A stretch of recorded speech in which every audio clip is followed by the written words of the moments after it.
রাজধানীর মিরপুরে ৭৫ বছর বয়সী নুরজাহান বেগমের মৃত্যুর ঘটনায় তার সন্তানদের অবহেলার অভিযোগে সরকারি পদক্ষেপ নেওয়া হচ্ছে। মায়ের প্রতি অবহেলায় যুগ্ম সচিব AKM আনিসুর রহমানের বিরুদ্ধে পিতামাতার ভরণ পোষণ আইনে ব্যবস্থা নেওয়ার সিদ্ধান্ত হয়েছে।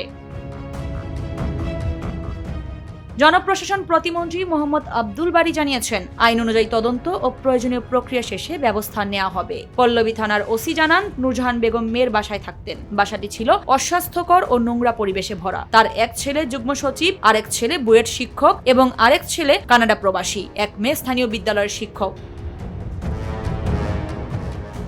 ঘটনাটি নিয়ে সামাজিক মাধ্যমে তীব্র সমালোচনা চলছে। সরকার বলছে, বিষয়টি গুরুত্ব সহকারে দেখা হচ্ছে এবং আইনগত ব্যবস্থা গ্রহণ প্রক্রিয়াধীন রয়েছে। নুরজাহান বেগমের এমন মৃত্যুর ঘটনায় তার সন্তানদের অবহেলার বিষয়টি নিয়ে বিভিন্ন মহল থেকে নানা সমালোচনা হচ্ছে। অবশেষে ব্যবস্থা নিচ্ছে সরকার। আরিফা পুষ্প, নিরপেক্ষ।